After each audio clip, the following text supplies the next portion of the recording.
Buddy, so, hello, Genidol. Hi, Sanguinen. Hi, Early. Yes, I got Destiny 2 Sanguinen. Thank you, Active Blizz, for that, I guess. After that dumpster fire of an opening ceremony, okay, you guys out there know, I'm gonna lower this audio a little bit. You guys know that I am a huge Blizzard fan. Like, every time I try to get out of the Blizzard ecosystem, they keep pulling my ass back in. But no, we're not gonna rewatch the whole thing, Nail. I am gonna post, or I'll put my reaction on a rerun on Tuesday.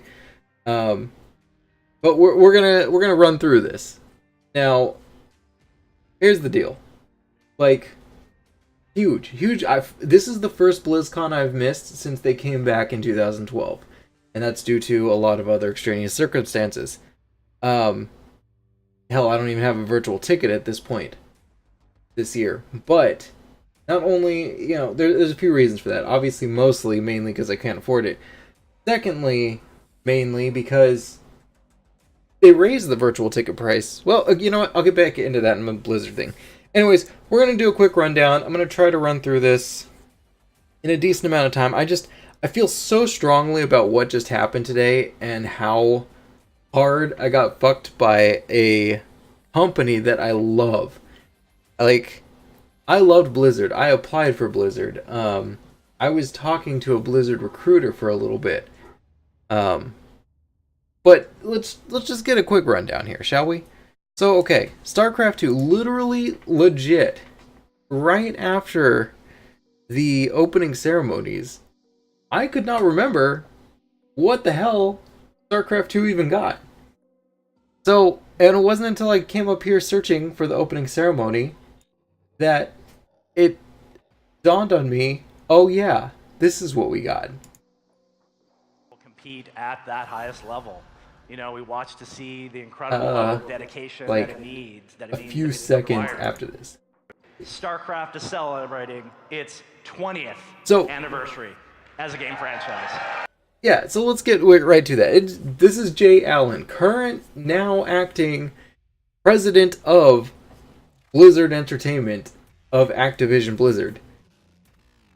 It is StarCraft 2's 20th anniversary. The fuck do we get?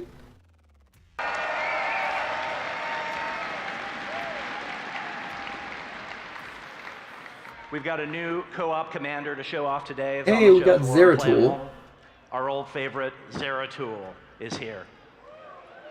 Yeah, our friends at Google DeepMind are also back this year with an update DeepMind to talk again, about their work on StarCraft with 2. Still DeepMind nothing shown. Is on the cutting edge of artificial intelligence research. That's what you told us last year. Working to create stronger bonds between humans and computers. StarCraft 2's unique qualities as a competitive game make it a really ideal challenge for any kind of AI work.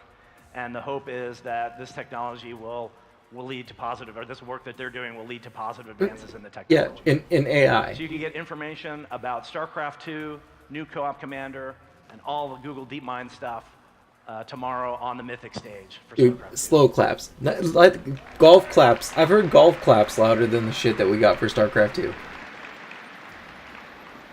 This year has also been a huge celebration for heroes. Look at that. Look at right away. Look at, we went from we're supporting 2 decades, 2 fucking decades. There are children that graduated high school this year that are no longer in high school, and also children starting and about to graduate in this next year that were born after StarCraft as a franchise came into being. 2 fucking decades, and we get a commander because, that's what they need. No new fucking scenarios, which I could have sworn they sold a season pass at some point, and we got like 3 of 5, I think is what was promised forever ago. Either way, this one doesn't affect me too much. I'm not a StarCraft person. The way that they treated Diablo's 20th anniversary a couple years ago, was way more tactful. Now, granted, it was some shitty little event in D3, but it was still something. It was a throwback. It was a callback. It's like, okay, cool, we got Zeratul from Brood War. Anything else you want to give us? No? Okay. No new announcers. We get rehash of last year, and we got Zeratul as a commander. StarCraft 2 got absolute shit on. Like, and I'm sure it's because its popularity is waning. It's not the strongest in the esports scene anymore. I get it from a company standpoint. But from a fan standpoint, holy crap. StarCraft 2, honestly though, didn't get the biggest shaft of the show, as I'm sure most of you who have been paying attention through today and who are also Blizzard fans have been seeing. StarCraft 2 was just, alright, Sanguinin, we'll see you later. Thanks so much for stopping by. StarCraft 2 just, you got nothing. Poor StarCraft 2. And next up we got Hearthstone. So, coming into Hearthstone, like, okay, we already knew that we were getting the new expansion. What's Hearthstone's channel? Is it Play Hearthstone? Doesn't look like the right one. Oh yeah, I guess it is, huh?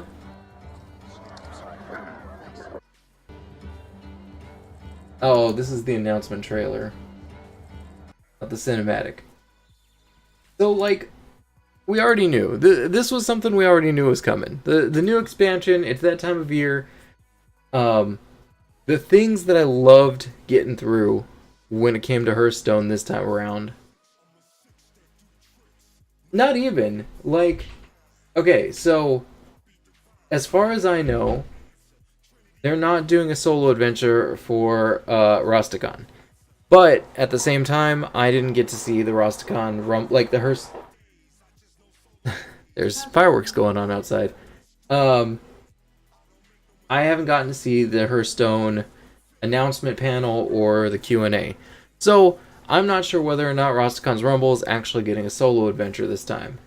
However, if they remove it, which it seems like they really didn't prioritize the solo adventures for Boomsday Project this time around. What's up, Inverted Obsidian? Okay, they are? Alright. Okay, so they're getting it, but to me, like, the big thing was, I actually quit Hearthstone right as Boomsday Project was coming out. Like, I got my free packs when they first launched, for logging in on launch day, and played around a little bit. I was, I was having some fun for a little bit there, and then, like, when I don't, because I get a lot of ladder anxiety. Unknown Brawler have to move up the ranks. Okay, so that makes sense. No, don't play the Overwatch animated short yet. So, I mean, going to that, like, we knew it was coming.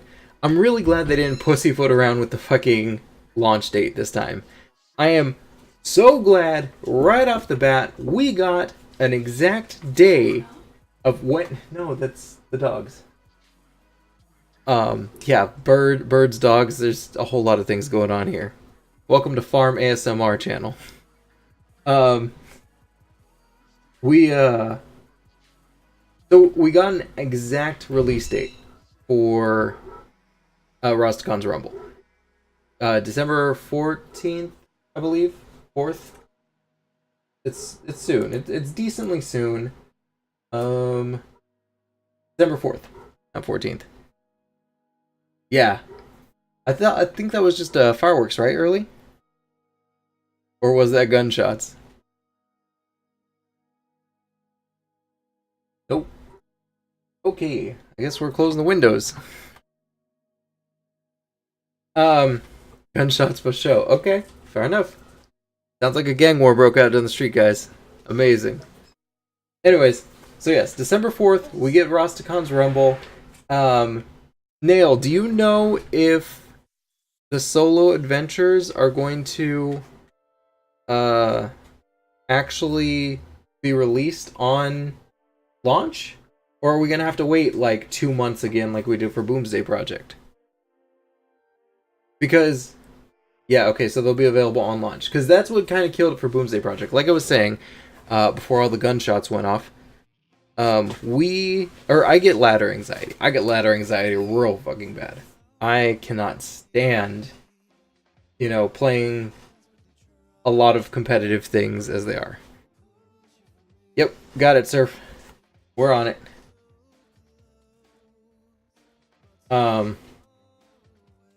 Anyways.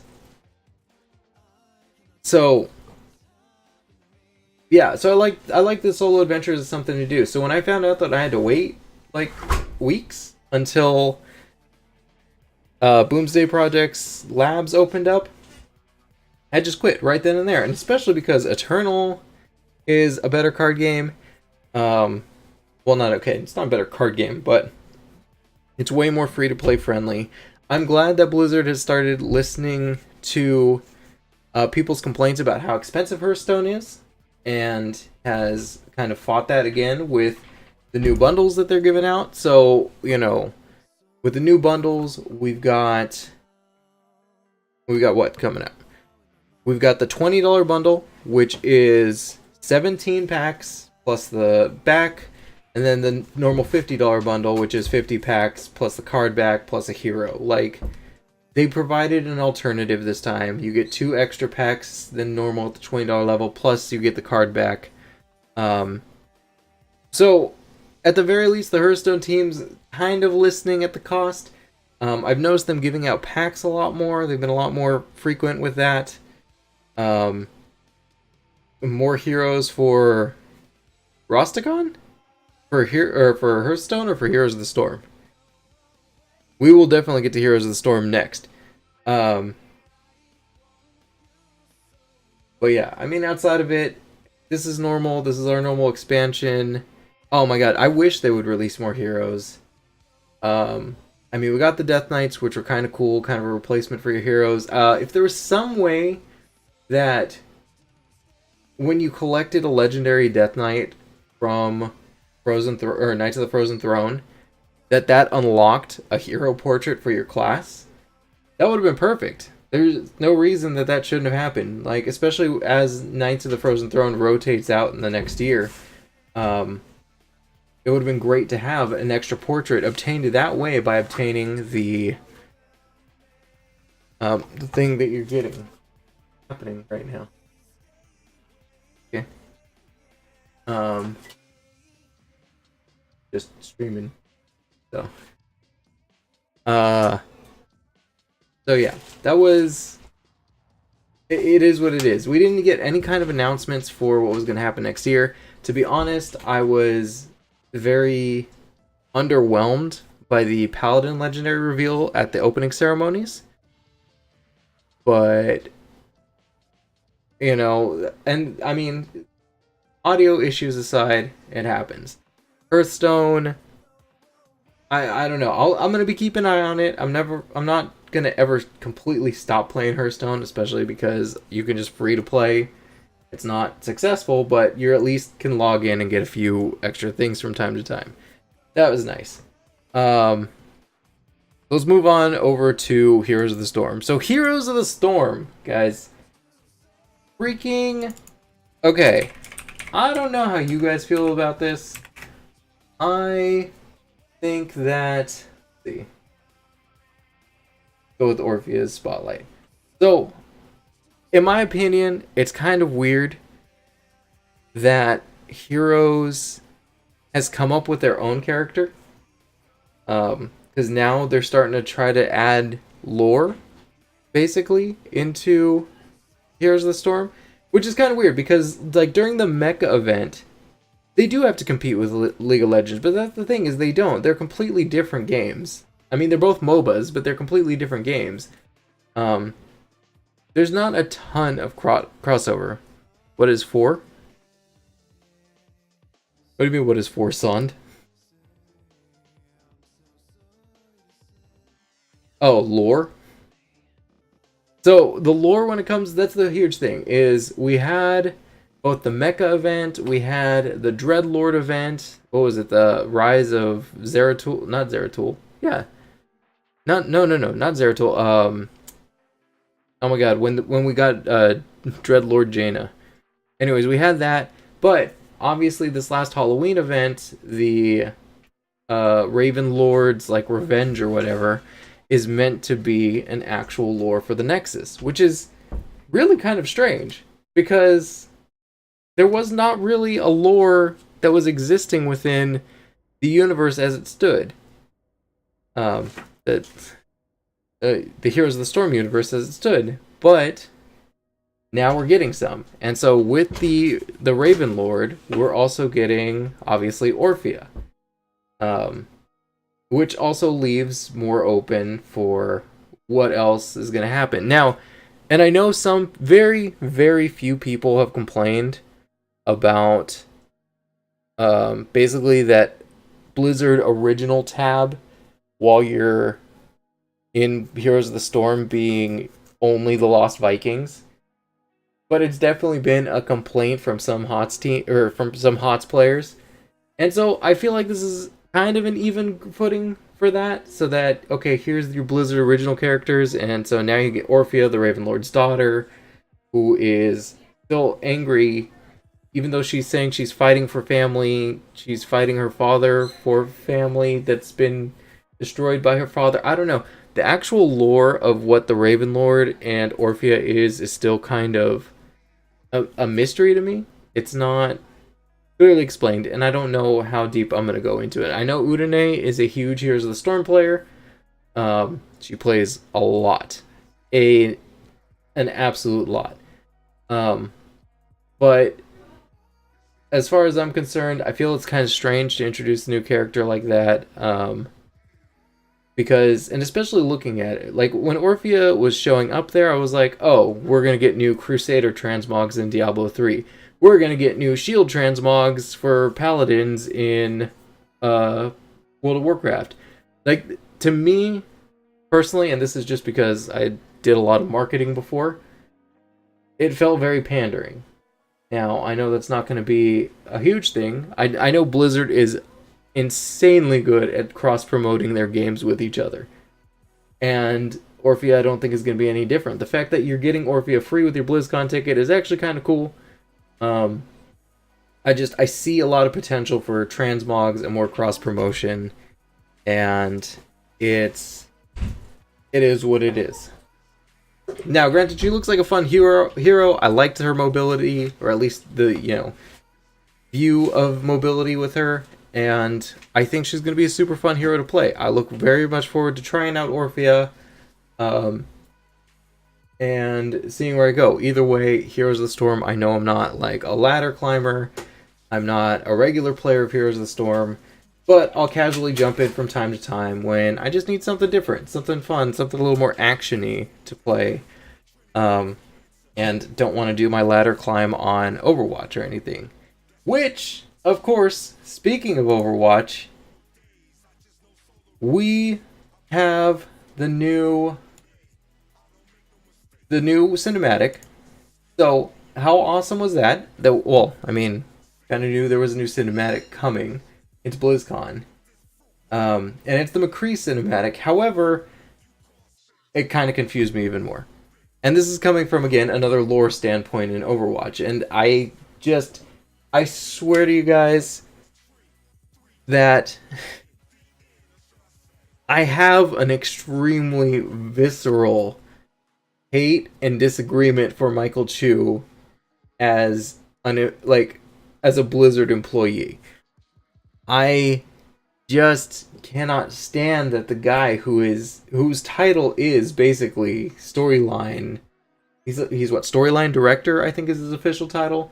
Either way, story is his jam. Like, he's supposed to be in charge, like almost final word of what's going on. The first year of BlizzCon that after Overwatch had been released, Udine and I were there, and like the Q&A started happening for Overwatch. We're sitting there, and they start asking questions, and literally every question was, oh, I interpreted this hero as this because, we didn't have lore for a lot of the heroes yet. Um, and Chu just sat there and was like, yeah, that sounds great. And they're like, okay, but is that what it actually is? And he's like, oh yeah, that's totally what we meant. Like, okay, Chu, you don't even know your own universe enough. And that continues to be the case to this day, because I really think that Metzen handled a lot of the Overwatch lore before it came out. I just, he had to have. Metzen's hands had to have been completely in this because it doesn't seem like anybody at Blizzard knows what the hell's going on with Overwatch's story. Everything's been retconned to shit ever since Metzen left. We're like, we're just going through the motions. Like, obviously, season 1, each of those shorts were extremely world building and connected to the overall Overwatch universe as well as the Overwatch group.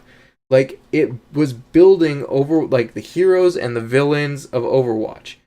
All the way up until, all the way through, I guess, the Reinhardt cinematic. And I think the Reinhardt cinematic was the premiere of the season 2.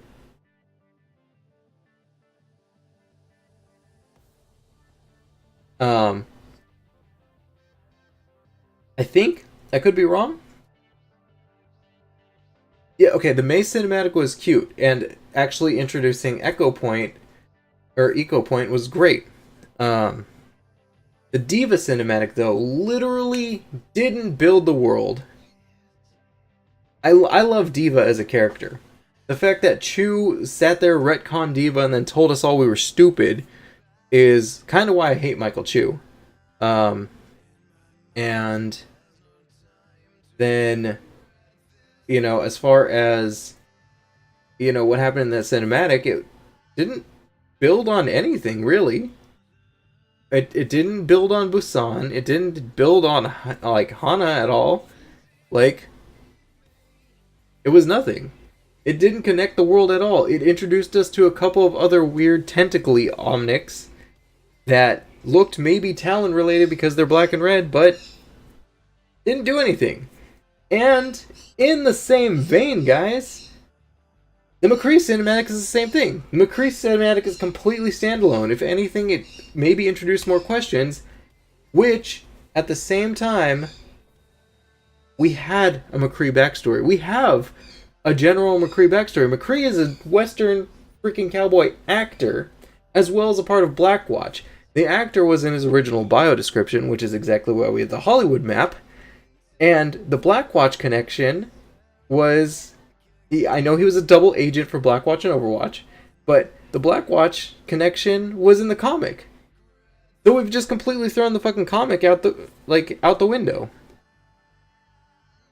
So, yeah, and then that's the thing. It's like, where's this Ash thing? McCree wasn't a cowboy before being an actor. Like, I wish we would have seen McCree acting in a movie at some point. But no, we got like a McCree story that was literally made, like this whole cinematic was just to introduce Ash and Echo. And Echo is who I was expecting to be announced as the next hero because Echo's been introduced and missing since the OG cinematic in 2015. And so we got Ash and Bob, which that's a whole nother complaint system for me, and I know it's going to be a very unpopular opinion, but the fact of the matter is, literally of the 8 heroes now, including Ash, that have been introduced since the game has launched, 2 of them are male, or perceived to be male. Orisa is the only one that you can kind of sit on the fence about as being, not male or female because Omnic.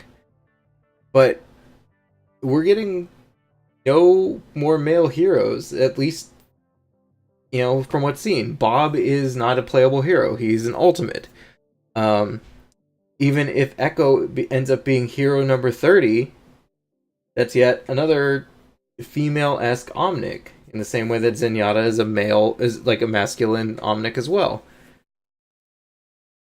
So I just find it very strange that we get nothing but female heroes being released.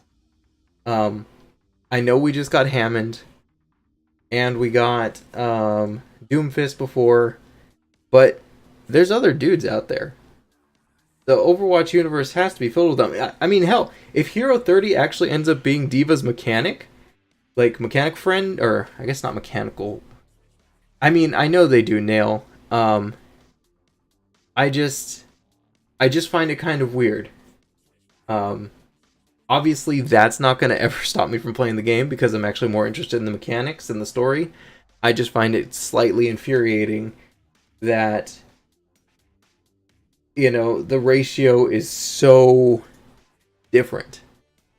If it was closer, whatever, you know, 60-40, 70-30, but 25-75, okay, 70-30 is probably a bad example because I'd still probably be upset.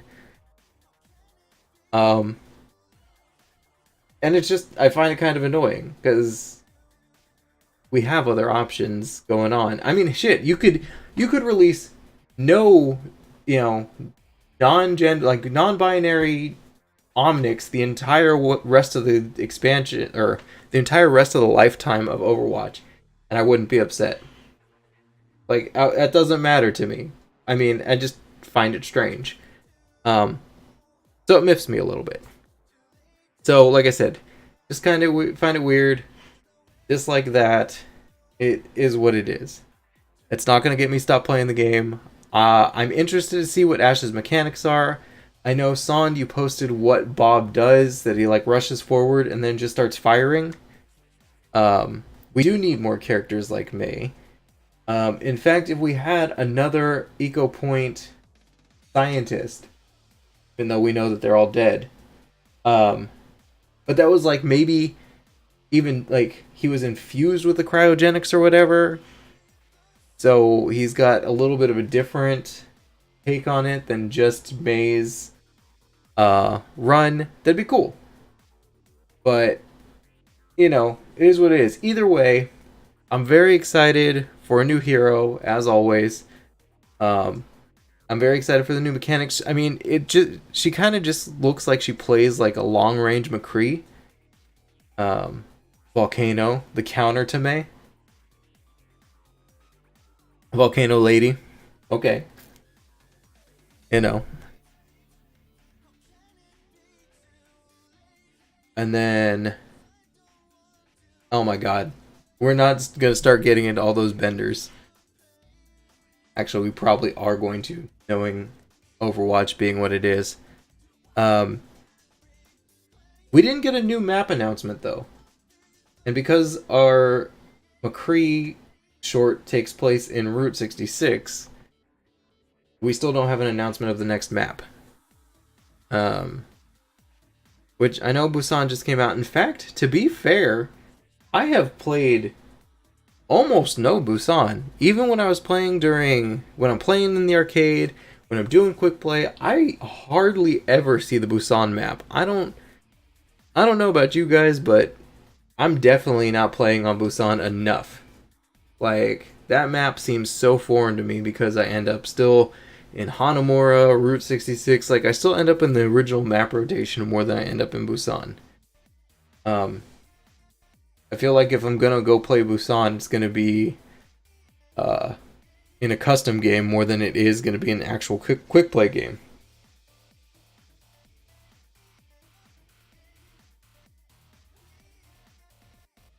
You don't know about me, but what, Sond?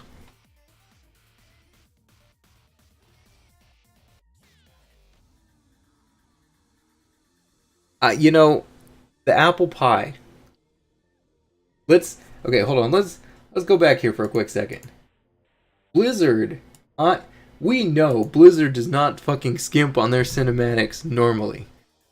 Now I know Overwatch has an art style, and that looks good, but the interaction with the fork, I mean, shit, man, that fork looks too funky. The fork almost looks hollow, like hollow points. in some of those angles. I feel like the actual like physics of that fork cutting through the apple pie there's something off about it. Okay, I do know how hard interacting 3 models is like that. I'm well aware. And they still do a damn good job. But there's something that's off about this, and it doesn't have the normal Blizzard polish that I'm used to. I'm not saying that Blizzard is doing a bad job. I'm just saying they're not doing a Blizzard job. I'm used to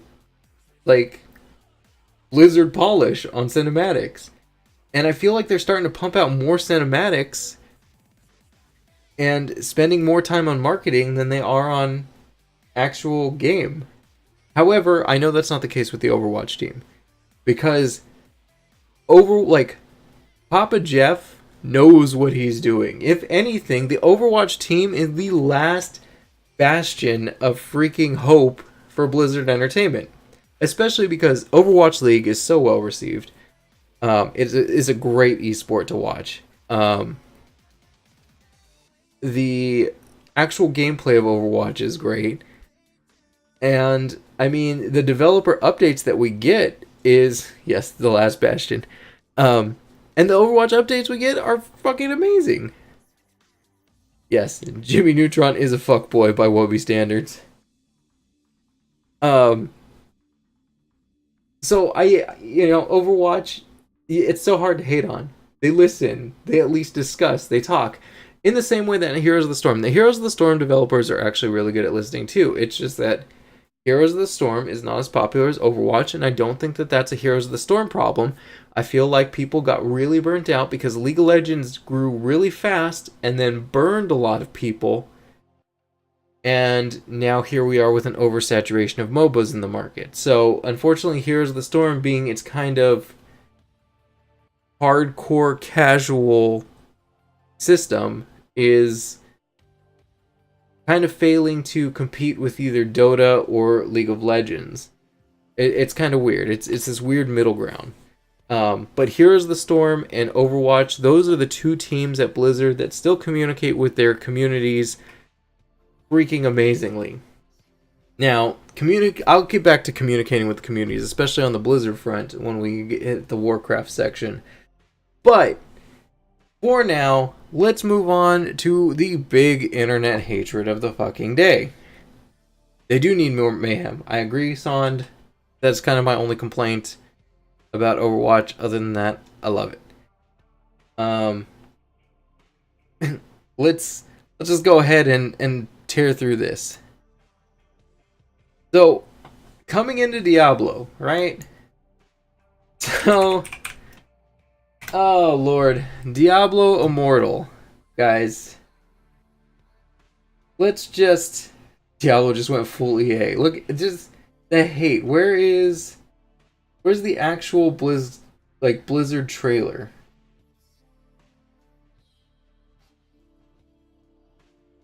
Oh my god, do I actually need to start the launcher? Because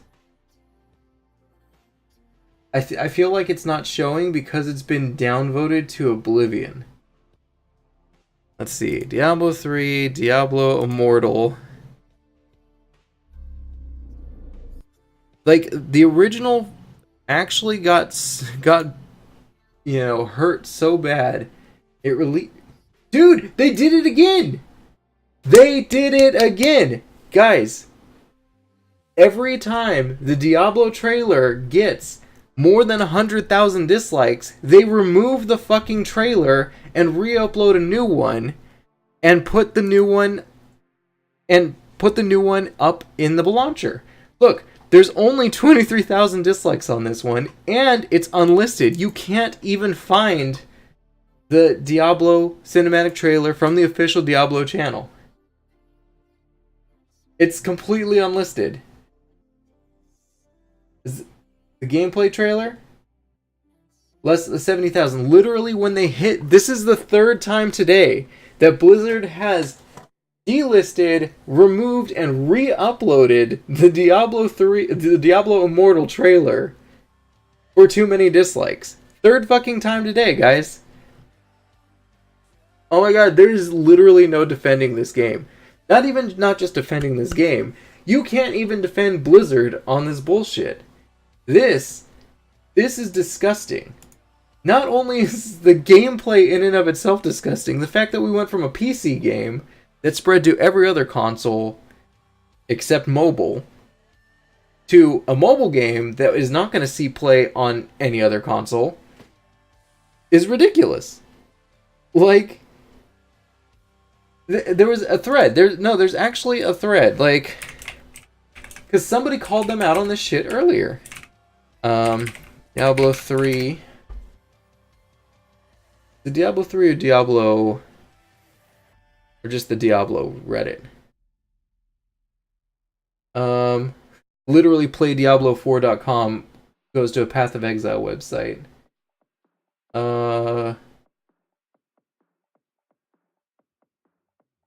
Yeah, see, here it is. Blizzard reposted the trailer to reset dislikes. This was... no. Yeah, they just keep unlisting and relisting it. The OG... Okay, here's... Yeah, see, look. Look at this! Look, guys! Here's the proof. Right here. Right here is your fucking proof. Do you see this shit? Right here. 149,000 dislikes. The Diablo Immortal cinematic trailer. This was originally the link that the Blizzard launcher sent you to. This is now the one that the thing sends you to. They keep... So what they did is they unlisted it to try to stop people from searching and disliking it. I get where their head was at with this, but then they went and uploaded an unlisted one, linked the Blizzard launcher to that one, and yeah, they're just gonna keep doing it. They're gonna take this one off and they're just gonna keep relinking it until the heat dies down. This is disgusting. This is a disgusting practice. Yeah, see, so the original one is still up, but it's so far downvoted that they're just redoing it. Well, okay, as we saw, look, when I type in Diablo Immortal trailer, theirs doesn't come up at all because they have way more dislikes. Like, okay, let's look at Gamers Play. This is the cinematic reveal trailer. This is the one that they have uploaded. Look, only 5.6k dislikes. It's at the top. IGN's version, IGN's upload, is at 10k dislikes. So, let's see how far down the actual Diablo one is. Here it is. So look, it's all the fuck way down here. And this is, I think, the newest one. Oh no, this is the older one. So, yeah, that's why they're re-uploading it. They're re-uploading it to try to quell that, but it's wrong. It's so wrong. And you know, come on.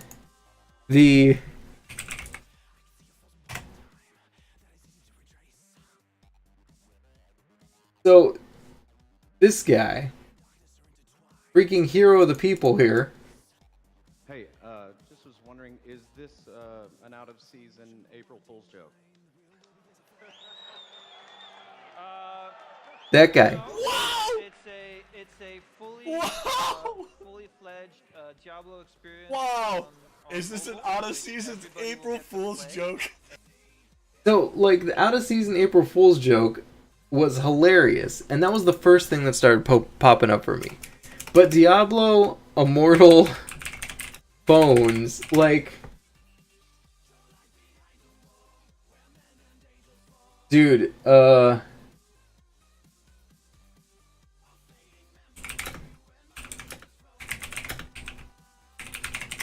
This one... Where is it? Oh my god, where is the dude? Out of seasons...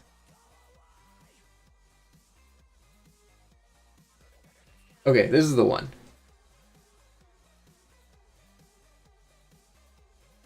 Oh my god, is the clip gone? No way. Clip got deleted, didn't it? Wow. Blizzard working overtime right now.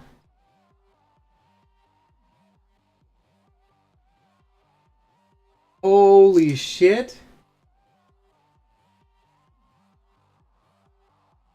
Look, I'll say it now, just like I said it during the actual opening ceremonies. I don't know what's worse, the illusion of the fact that the devs care about Diablo, or the illusion of hair on that man's head. Like, both of them are bad. Is this the one? Is there any plans to Here it is, yeah. playable on PC, or is this strictly mobile forever? Are there any? The current plan is to be on mobile, both Android and iOS. We don't have any plans at the moment to do PC.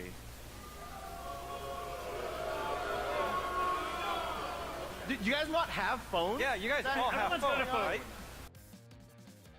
Like, come on, Blizzard, that's almost as bad as, you know, you think you do, but you don't, which is now acting president of Blizzard Entertainment.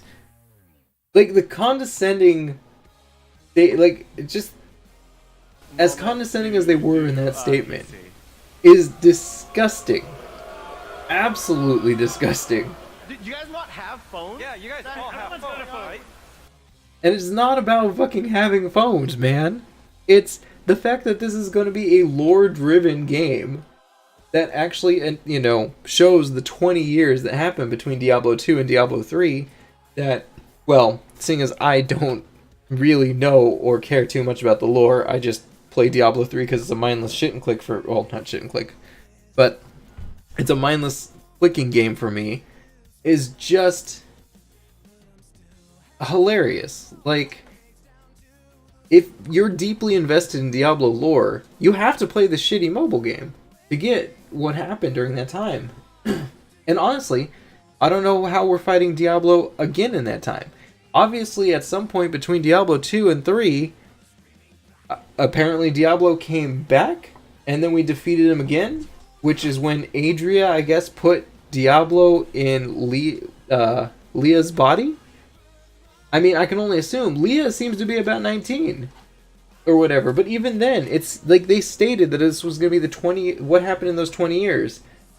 But then it's 5 years after Diablo 2. Leah already looks old enough to be the 20-year-old, like, so she was born right at the end of Diablo.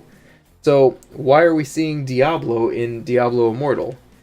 But this is me getting into semantics about the lore that I'm not truly invested in, that I can't truly speak on. This is going based off of the knowledge of what I've gotten from Diablo 3, which I'm assuming is extremely limited in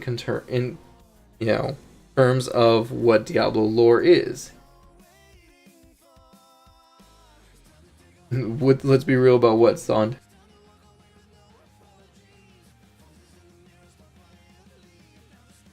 Oh, real fast. Let's address this little situation too.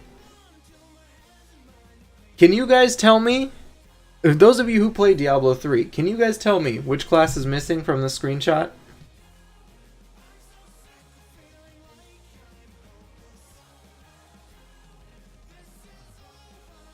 See, that's the thing, Sond. They didn't even piece this together. They hired an outside company, which didn't even piece anything together. They literally just reskinned one of their other games with some assets that I'm assuming Blizzard handed them.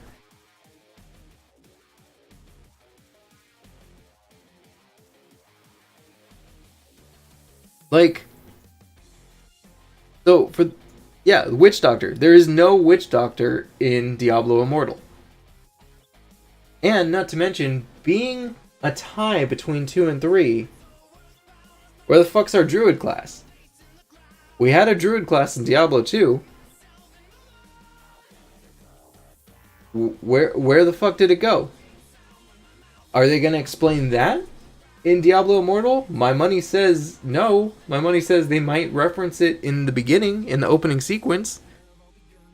But this was the perfect opportunity to either say that druids turned into witch doctors, basically. Well, no, because we had witch doctors too in Diablo 2. Either way, witch doctor's gone. Druids, this was the perfect opportunity to bridge 2 and 3 and then sell druid as another, necromancer add-on, basically, to Diablo that we didn't get. So they better be hard. They better be really fucking hard at work on Diablo 4. However, they're Skyrimming it by just continually releasing Diablo 3 on whatever console comes out. And I'm assuming it's due to space management issues because you can't have a shit ton of pets rolling around on the screen, and that's why you're not going to get your Demon Hunter pet build. You're not going to be able to play Witch Doctor. You're probably not going to get your horse build on Crusader, that's for sure. Necromancer, though, I guess... Necromancer has pets. I don't know... Yeah, see, and you can even see the pets here in the actual gameplay. Oh, wait, nope, never mind. Everything's going to be a one-on-one build. Son, thank you so much for the cheers. I just realized I don't even have alerts set up on this. My bad, guys. I obviously made this layout for real quick because I'm going to be uploading this big old rant to freaking YouTube as well.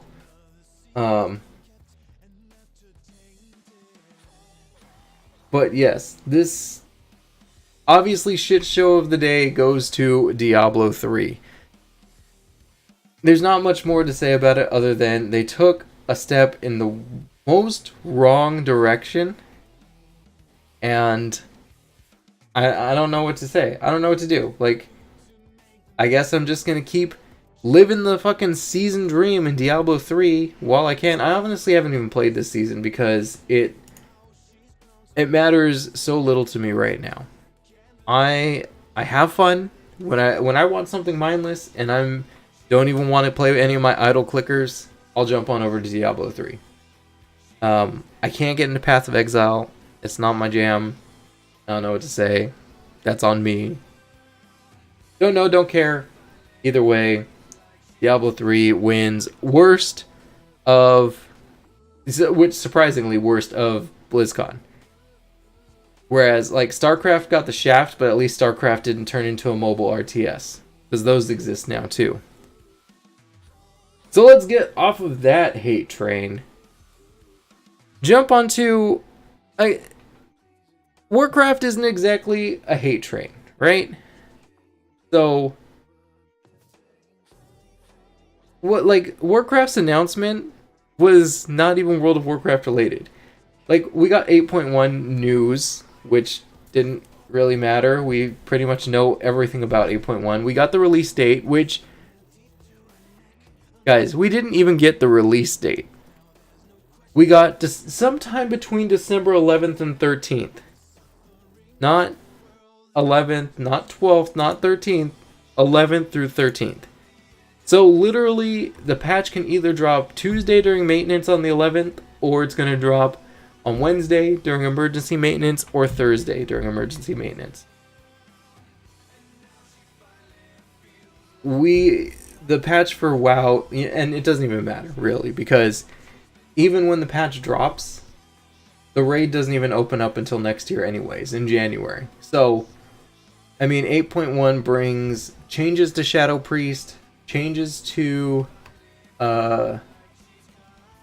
Elemental Shamans, and even then, that was a garbage fucking change. And... yeah, I think that's it. Some other balance issues. They changed up Shadow Priest a lot. They actually started doing pretty much a rework, but not in the way that it needs to go. We also got the new World of Warcraft cinematic. So the new cinematic is nice. Like, there it is, Lost Honor. That's the one I'm looking for. So, the new cinematic was very well done, as always, and I actually like the direction that the story took in the cinematic. However, it still doesn't fit the tone of what's happening. Like, you know, this is obviously the greater plan that Ian keeps talking about, but this mixed with the Dark Shore quest line that you're going to have to go through, I believe it's Horde, just, it sounds like the bitch is going to go down, but somebody pointed out, or a few other people on Reddit have pointed it out, that Vol'jin actually was, you know, having to deal with an evil Loa beforehand. It was actually an evil Loa that, or at least so far theoretically, an evil Loa that has convinced Vol'jin to put Sylvanas in charge. Now, whether that evil Loa has a connection to Cahoon, or not Cahoon, oh my god, what's that old god's name? N'Zoth. Like, until that happens, it's... But see, okay, look at the polish on this Blizzard cinematic. Compared to some of the stuff that we saw in Overwatch. And like I said, I get the stylistic changes between WoW and Overwatch. But, come on now.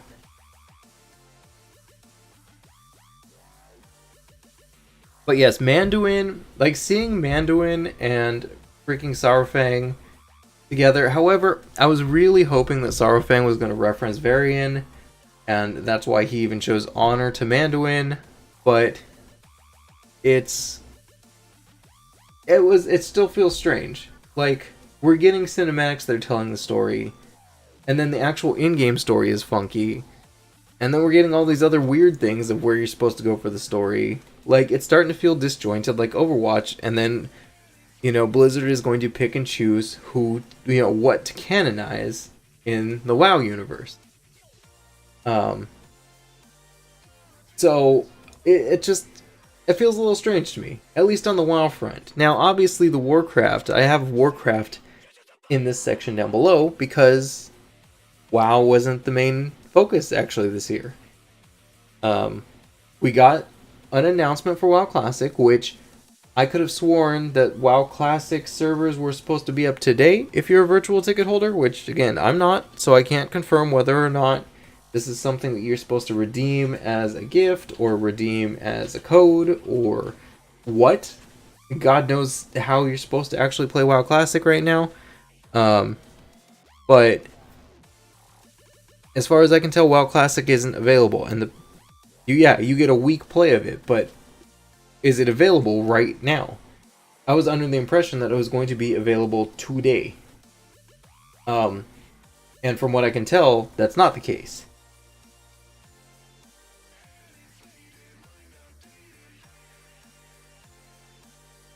So, outside of that, though, we also have, you know, so you got the week playtime, but it's a week of playtime within the 2 zones that are available on the show floor.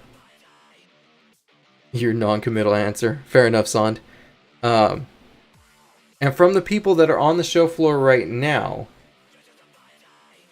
it's not looking promising. Like, people are complaining about server stability as it is, and I don't feel like that's an issue that is intended. Because I swear to God, if Blizzard tries to sit here and be like, you guys wanted the vanilla experience, so we had to put the servers at the exact same blah blah. No, if they fucking give you some bullshit like that, having a server work is not a quality of life change that takes away from the vanilla experience. Having a server work is what's expected for when you're paying for a game. Okay, so it isn't done yet. Yeah, no, I know. The week of playtime in the 2 zones was what was expected. They announced that a couple months ago.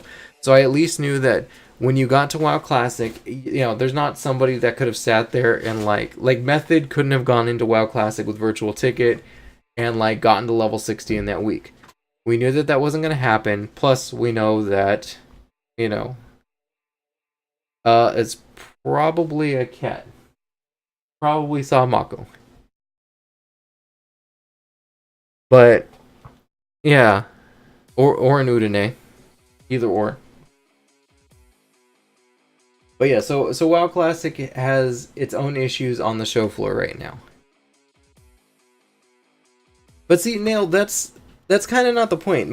Like, obviously, my biggest issue is, when it comes to Classic, is the casuals, like me, who started after Classic, complaining that they want this added, and this added, and this added, when it's like, that's not the vanilla experience then, which I'm actually excited to try out the vanilla experience. I was resistant to it when WoW first launched, because, again, Evercrack player back in the day. And we were, like, 4 expansions in at this point. I feel like,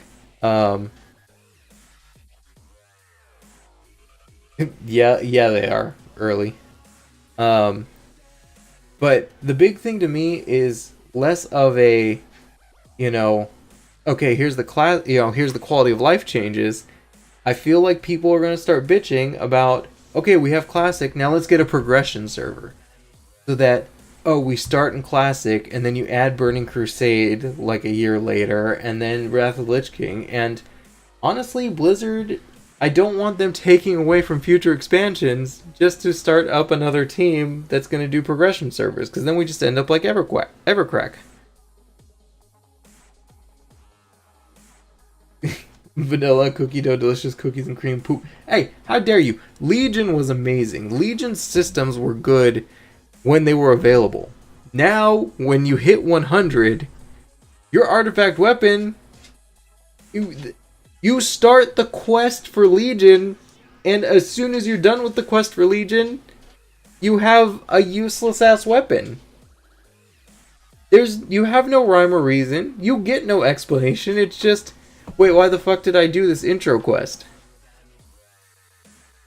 Like, that was a hot mess. It's the way that they took away the artifacts is a hot mess. Artifacts should have been still instated and just did not work past 110. And that would have been acceptable. However, the legendaries not working past 115 is horrible. What the fuck? Anyways, but that's Battle for Azeroth changes. Those are from months ago. I'm just still salty about this shit. And then let's get to the other big Warcraft announcement. Warcraft 3 Reforged. Now, Warcraft 3 is actually the thing that ended up getting me to play World of Warcraft in some regard, but only because I am not an RTS guy. I swear to you. I suck at StarCraft. I suck at Warcraft 3. I tried, I have Warcraft 3 downloaded, the old school version. I have it downloaded because I still have it in my Battle.net account. But I can't play RTSs. So, I know there's a good story, and I know Frozen Throne was there. The only reason I purchased Reign of Chaos and Frozen Throne was literally to play tower defense maps, because back in the day, holy shit, when I was introduced to tower defense at net cafes in 2001, 2000, maybe 2002, oh my god, I had so much fun. And I'm so excited, going into tower defenses in StarCraft 2, either tower defenses have evolved past the point of where I understand them, or the StarCraft 2 map engine that works is a completely different beast than what I was playing as tower defenses in Warcraft 3. I love tower defense games. Warcraft 3 is what got me started on that. I actually didn't play Dota back in the day on Warcraft 3 because I don't know, I just never got into it.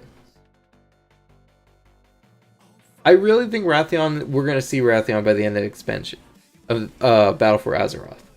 Or at least, be alluded to. Either way, I think we know for sure that Dadgar is gone for this entire X-Pack. And maybe even the next one. But we'll see. What else do we have? But yes, Warcraft 3 Reforged. Now, see, here's the thing. I keep looking at it, and I keep looking at like the costs and stuff, but Warcraft 3 Reforged, is it only Reign of Chaos, or are we getting Frozen Throne with it too? Because, goddamn, I want... Oh yeah, the Saurfang and Sylvanas quest in 8.1, where they literally say Zakhan will remember this. Which, speaking of Zakhan will remember this, speaking of Life is Strange freaking references, Orphea. Orphea's freaking reveal trailer.